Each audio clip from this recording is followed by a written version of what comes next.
Welcome to episode 25 of Secret City Geek Lab, your resource for everything geek. We'll talk movies, TV, comic books, video games, and everything geek. I'm your host, Alan Ng, and you'll hear from me and members of the improv comedy group Secret City Comic Society. Today's show is brought to you by Secret City Comic Society, the best in all ages improv comedy in downtown Fullerton. Visit Secret City Comic Society and the Geek Lab at secretcitycomedy.com. Coming up this week, we're going to talk about the D23 Expo that just took place in Anaheim, California. Gathering of Disney fans put together by the Disney organization themselves. This week we're going to go over the art and animations panel. And then later on at the end of the show we're going to talk about the Rifftrax live event put on by Fathom Events. And this movie featured Starship Troppers. But first, the D23 Art and Animation Studio presentation. Like I said, we had the privilege of attending D23 this year. And we got some reports, and we're going to post those reports over time. Today we're going to talk, though, about what the Walt Disney Company has in store by the way of animation. During this big event, there was about 4,000 of us crowded into the Anaheim Convention Center arena. And out came John Lasseter and Bob Iger, Disney CEO and Chief Creative Officer. And the first thing they brought us was... Basically, they're going to go down through all the animation studios that Disney has. The Walt Disney Company has 3 animation studios: Pixar Animation, DisneyToon Studios, and then the Walt Disney Studios. Up first was Pixar Animation, and we got a good clip of a short coming up that will be part of The Good Dinosaur. The clip was Party Central, and it was a story of... in Party Central, every fraternity at Monsters University is having a party.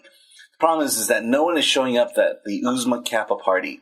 So Mike and Slade decide to use their scare doors, and they'll steal the party from the other fraternities and bring it to Oozma Kappa, and all hilarity ensues. After the clip is over, they bring out Bill Hader, who is the voice of the Slug in Monsters University. And he talks about what a privilege it is to be part of the Pixar family. So, like I said, Party Central comes out as the short that comes before The Good Dinosaur. What is The Good Dinosaur? Well, that'll be Pixar Animation's next big movie. Pixar Animation tends to answer the question, what if? For example, what if toys came to life? Or what if a rat becomes the best chef in all of Paris?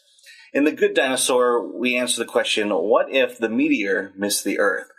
The meteor that supposedly lands on Earth and kills all the dinosaurs. The Good Dinosaur tells the tale of an Earth that's run by dinosaurs. Dinosaurs are farmers and they live in communities. And the movie tells the tale of a dinosaur named Arlo, who must leave his family and community to venture out into the real world. The Good Dinosaur stars Lucas Neff. He was in Raising Hope. Bill Hader from Saturday Night Live and Judy Greer from Arrested Development. Neil Patrick Harris, John Lithgow, and Frances McDormand. The Good Dinosaur comes out in spring of 2014. During the presentation, they bring out Bill Hader, Judy Greer, and Lucas Neff. They come on stage and talk about what it was like playing siblings in the movie. And the reality is they said that they had never met before, and this is the first time they met, because when you film animation, a lot of time you never really get to do your voiceover work with the fellow actors. And so they just kind of started riffing, and soon Lucas and Bill Hader just started fighting like brothers on stage. So that's The Good Dinosaur, and that comes out in spring of 2014. The next movie that's going to come out in 2015 is the movie called Inside Out. It was formerly called the Untitled Pixar Movie about what takes place in the mind. In Inside Out, it follows the story of a young girl named Riley who moves from the Midwest to San Francisco. And the focus of this story is her emotional journey, the focus of the story takes place through her emotions. She has 5 emotions: anger, played by Lewis Black; disgust, played by Mindy Kaling; fear, who's played by Bill Hader, of course; joy, played by Amy Poehler; and sadness, played by Phyllis Smith from The Office. Now, this movie bringing back Mindy and Phyllis is kind of like an Office reunion. And we're treated to a segment in the story. It's a very rough scene, but it's very hilarious. And if the rest of the movie is like that, we're in for a real treat when it comes to Inside Out. The scene that took place was basically, here's the girl Riley. She moves to San Francisco. She's unfamiliar with the city and has a lot of anxiety going on. Joy and sadness kind of go off on their own little journey, leaving fear, disgust, and anger left to run Riley's emotions. And the scene takes place where she is confronted by her parents as to why she's having this attitude. Let's see. Okay, so they brought up Bill Hader and Phyllis Smith, and Phyllis wondered why she wasn't cast as Sadness. And then she tries to read all the other parts, but as Sadness, which is clearly the emotion that she gravitates to the best. All right, so that's 2015. In 2016, Pixar Animation is going to bring us Finding Dory. Finding Dory takes place 1 year after Finding Nemo. Dory has found a home with her new friends, but she's the only one of her kind. In Finding Nemo, she mentioned her family, and as a result of that, she has an urge to go out and find her family in the great deep blue. When she disappears, Marlin and Nemo go out to look for her. Back doing voices are Albert Brooks and Ellen DeGeneres, and Dory's parents are going to be played by Diane Keaton and Eugene Levy. Ty Burrell also has a part in the movie, and he plays a beluga whale. This is KTSTFM. You're listening to Secret City Geek Lab. I'm Alan Ng, and we're continuing on with our review of the Pixar presentation at the D23 Art and Animation session. Well, that was Finding Dory, and Bill Hader and John Redsburg had a really good repartee there on stage. If you want to see clips of that, you can go to Secret City Geek Lab at secretcitycomedy.com/geeklab. Up next for Pixar is coming in October 16th is the Toy Story of Terror. It's going to be on ABC, and we got to see the first 10 minutes of this. The original cast is back for this movie. Tom Hanks and Tim Allen reprise their role as Woody and Buzz, and Joan Cusack comes back as Jessie as well. Toy Story of Terror is basically a Halloween tale that's going to bring our new friends, Molly and our toys, to a seedy motel where they're forced to stop after getting a flat tire in their car. Suddenly, our toy friends, are being picked off one by one, and Jessie is left to fend for herself. So that's Toy Story of Terror. That's coming out on October 16th on ABC. Moving right along, after the session, I'm going to play some clips of interviews we got after the overall session, but we're going to move back to DisneyToon after these. But we got a hold of Bill Hader, and we asked him, what was it like to be, what was your biggest highlight to be at D23? Oh, it's huge. I mean, I grew up a big animation fan. I love the Pixar movies. I'm a big Pixar fan. I mean, this started by me asking, can I go visit Pixar? Just like literally do like the field trip at Pixar. And they were like, hey, we should, and then I just became friends with some of those guys. And then they were like, hey, do you want to do, you want to be in one of the movies? I was like, so just doing Monsters University just alone was like, I came home and told my wife, like, I'm a character in a Pixar movie. Like, I just couldn't believe it. It was too cool. All right. And then we asked him, what was his big highlight here at the D23? Standing next to John Lasseter and having that moment with John Ratzenberger was huge because I just love his work, and just to be, you know what I mean, just that sketch of like, oh, you've been in 3, well, I've been in 14, you know what I mean? Like, it's a nerdy thing you dream about, like, maybe one day they'll do a sketch about us. I'll get to go out there and mess, so I thought it was really cool. All right, and then we got to talk to Phyllis Smith from The Office, and we asked her what it was like to be part of the Pixar family, and here's what she had to say. Actually, I'm still kind of trying to process all of this with the Pixar movie because I've only had 2 sessions, and one session last week with Amy Poehler, who's fantastic and brilliant and lovely and sweet, and it was just great, the whole, and then to meet, like I said, to meet with Janice Rivera and Pete Docter, it's been great. Yeah, I got to meet John Lasseter today. He hugged me. He actually hugged me. All right, this is KTST-FM. I'm Alan Ng, and you're listening to Secret City Geek Lab. Moving along, we're going to see what the DisneyToon Studios has in store for us. Now, this is the first time I've ever gotten kind of an explanation of what DisneyToon Studios is, but this studio was created a long time ago, probably a couple of decades ago, and they were charged with the task of producing these sequels, these direct-to-DVD sequels like Cinderella 2 and Mulan 2 and all these kind of cheaper versions, but continuations of stories of Disney classics. Recently, they switched over to more computer animation as opposed to the hand-drawn animation. And they were challenged with creating the Fairies series. The Fairies series turned out to be a huge success. So they thought, well, why not give DisneyToon Studios the Cars franchise? And with that came the movie Planes. So now, during the session, they've gotten a chance to go over what projects they have coming up. First, they brought out the Tinkerbell crew. The next movie coming out in the Tinkerbell series comes out in spring of 2015, which is quite a ways away. And it's Tinkerbell and the Never Beast. Tinkerbell and the Never Beast focuses on the fairy Fawn. She is the animal fairy. She has befriended a large cat-like creature called the Never Beast.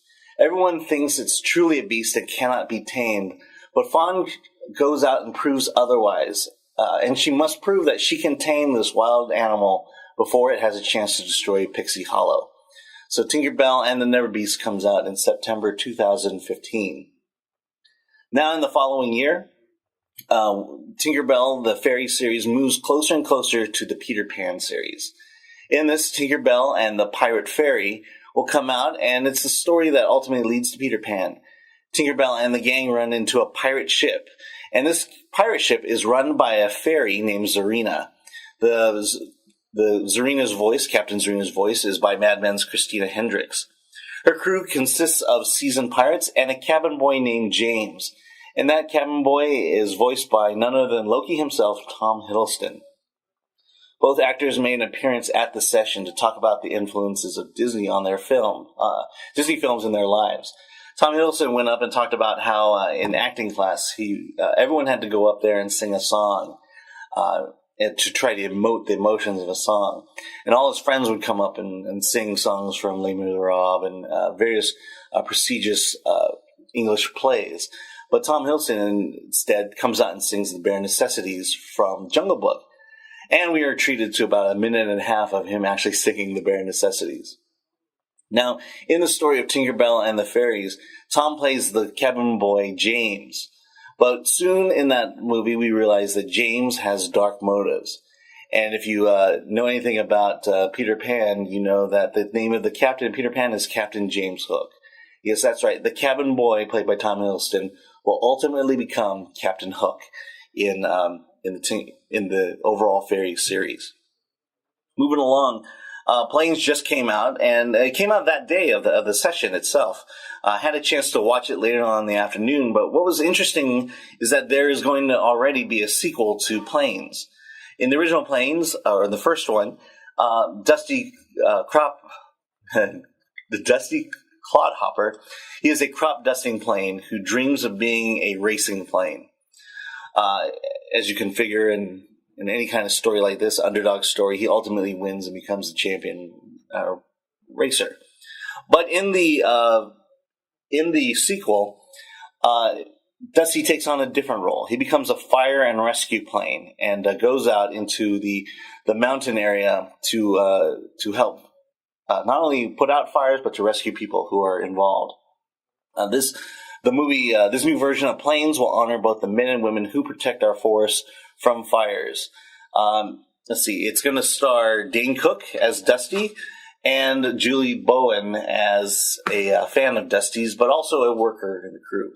Okay, so that's what's coming up in DisneyToon Studios. We'll be back with Walt Disney Animation.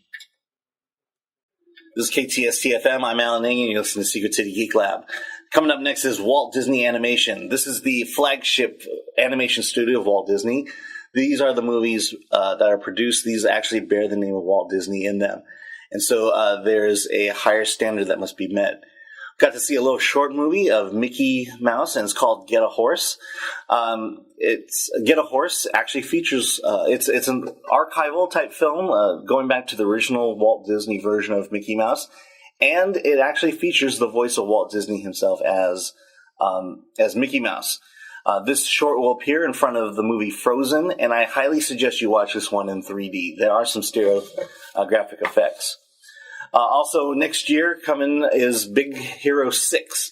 This is Disney's first foray into a movie based on a Marvel comic limited series. It takes place in a mashup city of Tokyo and San Francisco called San Francisco. It's a story of a 14-year-old robotics genius who tragically loses his brother and builds a robot to bring him healing. The boy also puts together a team of friends who he turns into superheroes. This is an origin stories and based on the Marvel comic limited series of the same name, Big Hero 6. In 2016 comes Zootopia. It's by the creators of Bolt and Tangled. And it features basically animals wearing clothes. The idea of Zootopia is what would a world be like if animals ran the world and there are no humans around. So that's Zootopia coming up in 2016. But coming up this winter is the movie Frozen. Frozen is based on Hans Christian Andersen's tale of the Snow Queen. It's the story of two sisters, Elsa and Anna, played by Idina Menzel and Kristen Bell respectively.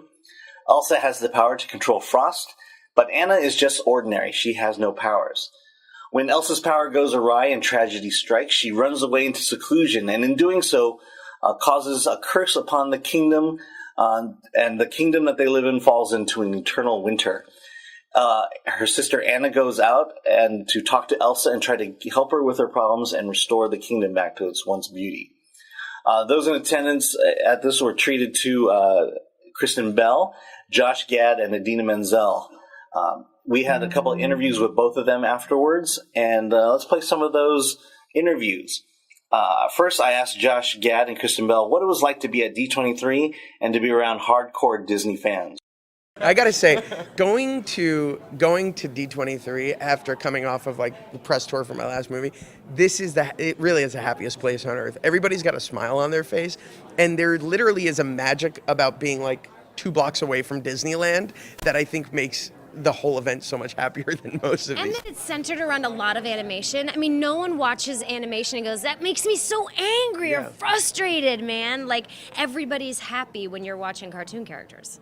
Okay, and then I asked, not a lot is known about the movie Frozen at this point. What are you going to talk about during the main session about the movie Frozen? We're excited because we're going to show clips from the movie. There are going to be some surprises within our presentation, I think, tell a little bit about the plot and about how we got involved. And so far, the reception's been really, really good, so we're just excited to show it off. It's also really thrilling because nobody really has seen that much of the footage yet. Yeah. And we've seen what's been going on behind the scenes, and the movie is extraordinary. It's one of the most breathtaking, visually breathtaking films I've ever seen. And the characters and the joy of the story is so immensely rewarding that I think everybody in the audience is We're gonna overly love it. confident for a reason. We're pretty cocky because we like the film true. so much, so I'm excited to show it off, yeah. All right. And then during that session, Idina Menzel comes out and sings the signature song from Frozen called Let It Go, a song that John Lasseter describes as his favorite Disney song ever. The song was powerful, even inside that little theater. Even with the little sound problems, you just feel the emotion coming out of Idina Menzel. The songwriters for Frozen are Robert Lopez and Kristen Anderson Lopez, who wrote Avenue Q, The Book of Mormon, Finding Nemo, the musical at Disney's Animal Kingdom. I had a chance to ask Idina Menzel what it was like to be part of a Disney movie, and here's what she had to say. Here's what she had to say. I'll tell you what it means. I was in a movie theater with my daughter seeing Monsters University, and a preview came on for our movie, and she looks at it, and she smiles, and she looks at me, and she goes, more dada, more dada. And I was like, immediately, I was like, this is why I do what I do. Because to be able to share an experience like that with her, where she not only will see the film, but go into the parks and see the characters, it's so rewarding. I mean, it's incredible. All right, that was Josh Gad answering my question, and now here's Idina Menzel answering that same question. I always tell myself, oh, I've practiced so much and I was ready, and then I get out there and other things start going through my mind. So, I don't know what to tell people when they ask me, how you prepare or how do you not get nervous, because I do. I get nervous.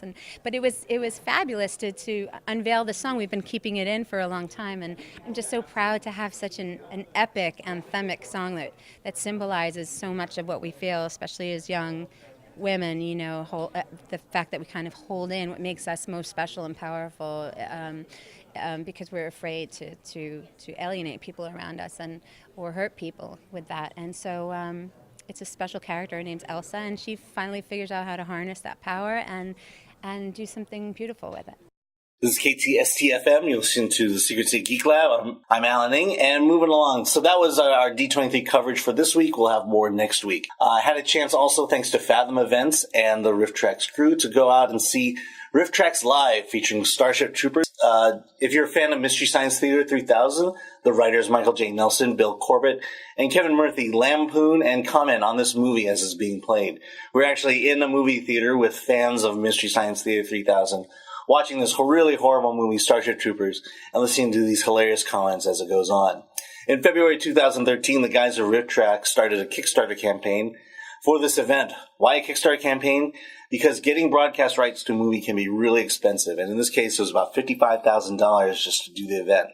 They not only raised the $55,000, but they raised a total of $264,000, which I don't know what they can do with that extra money. Apparently, they're going to use it on Gorillograms. What really makes this event special is that it's a theater experience. You are watching this movie with fellow fans of Mystery Science Theater 3000. You're laughing together. You're just howling together. It's something about these communal events that bring people together compared to just watching a movie on your couch and trying to figure out, you just don't get the feeling you get when you're at a live event. This event was live, so they were actually making comments while the movie was going on, with the exception of the West Coast, which was tape delay. Starship Troopers was the perfect movie for this show. First, it's a bad movie with a horrible message. You know that director Paul Verhoeven knew exactly what he was doing when he was making the movie. He was basically looking for a vehicle for over-the-top blood, gore, and nudity. Also, there were a lot of B-list stars and up-and-coming stars in this movie to make the jokes even more richer. How can you not make fun of a cast that consisted of Casper Van Dien, Denise Richards, Jake Busey, Dina Myers, Michael Ironside, and Neil Patrick Harris. It was also the 7th anniversary of Rifftrax, and so Kevin Murphy hired some Gorillograms to come in. Unfortunately, those Gorillograms came in during the nude scenes of Starship Troopers, and so we were more focused on the gorillas than we were on what we were hoping for all along. And then there's the movie. I was just laughing out loud throughout the entire movie. It's weird, but I just started, after a while I was getting annoyed because I couldn't hear the dialogue, and then I had to realize why I was there in the first place. The next Rifftrax event is going to take place on October 24th, 2013, and the movie will be Night of the Living Dead. And it'll be part of you need to be a part of the fun that Halloween season. Just go to fathomevents.com to buy tickets. Let's see. So that's our end of our show today. This has been episode 25 of Secret City Geek Lab. It was brought to you by Secret City Comic Society, Fullerton's best all ages improv comedy. Come back next week for more news and updates in the world of geekdom and nerdity. Also visit us online for daily geek news and reviews of comic books, movies, and television at secretcitycomedy.com/geeklab. Also visit us. We are starting to post a lot of YouTube videos, so visit us at youtube.com/secretcitycomedy. Until next time, have a geek week.